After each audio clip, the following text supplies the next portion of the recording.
వివాహాది శుభ కార్యక్రమాలకు పిలిచే ముందు ఆహ్వాన పత్రికలను అందజేస్తారు. ఆ ఆహ్వాన పత్రికల పైభాగంలో శ్లోకాన్ని ముద్రిస్తారు. ఎందుకని?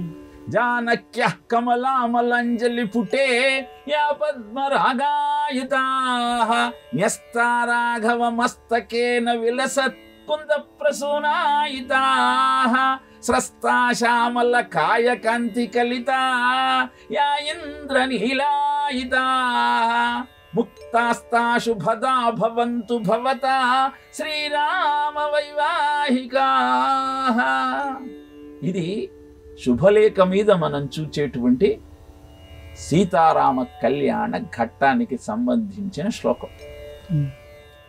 సీతారాములు తలంబ్రాలు పోసుకుంటున్న సమయంలో సీత తన చేతులలోకి తెల్లటి తలంబ్రాలను తీసుకుంది.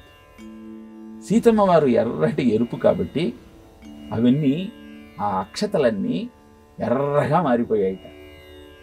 ఎప్పుడైతే వాటిని ఆ రామచంద్రమూర్తి యొక్క శిరస్సు మీద పోయటానికి ఉద్యుక్తురాలైందో ఆమె చేతిలోంచి రామచంద్రమూర్తి తల మీద పడేటప్పుడు అవన్నీ తమ సహజ రూపమైనటువంటి తెల్లదనాన్ని పొంది కుందం అంటే మల్లెపూలలాగా భాషించాయిట.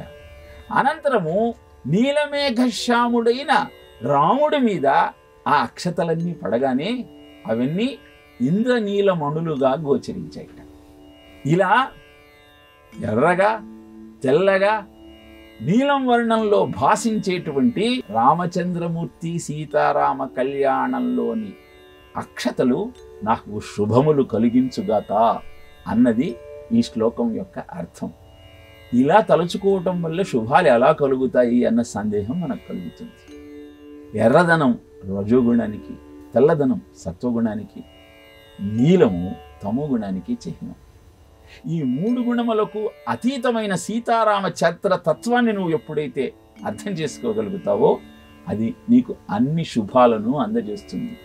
ఈ కళ్యాణ ఘట్టంలోనే ఇంకొక అద్భుతమైనటువంటి కథ చెబుతారు. సీతారామచంద్ర కళ్యాణంలో రామచంద్రమూర్తి సీతమ్మ వారి మీద మణులు, రత్నాలు, కెంపులు ఉన్నటువంటి అక్షతలు పోస్తూ సీతమ్మ తన వైపు తలెత్తి చూస్తే బాగుండు అనుకున్నట్ట. చూడాలన్న కాంక్ష పెరిగింది. కానీ ఎంతకీ సీతమ్మ తలెత్తటం లేదు. చూసి చూసి విసిగిపోయాడు రామచంద్రమూర్తి. సరేలే అనుకున్నాడు. ఏకాంతంలో సీతమ్మ కలిసినప్పుడు సీతమ్మను ప్రశ్నించాట. నీ ముఖాన్ని నేను తలంబ్రాలు పోస్తున్నప్పుడు తనివి తీరా చూద్దాం అనుకుంటే తలెత్తి చూడలేదు ఎందుకు అన్నట్ట. అంటే సీతమ్మ అందుట, మీరు నన్ను చూడాలనుకున్నారు, నేను మిమ్మల్ని చూడదాం అనుకున్నాను. కొత్త పెళ్లి కూతురైన నాకు తలెత్తి చూడటానికి సిగ్గనిపించింది.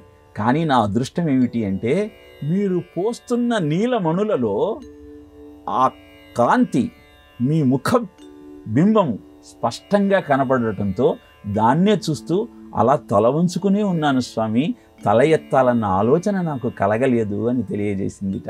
అద్భుతమైన ఈ ఘట్టం రామాయణంలో లేదు. కానీ భక్తుడు తన భావాన్ని ప్రకటించినప్పుడు ఇలాంటి ఘట్టాలు మనకు అద్భుతమైన ఆనందాన్ని కలుగజేస్తాయి.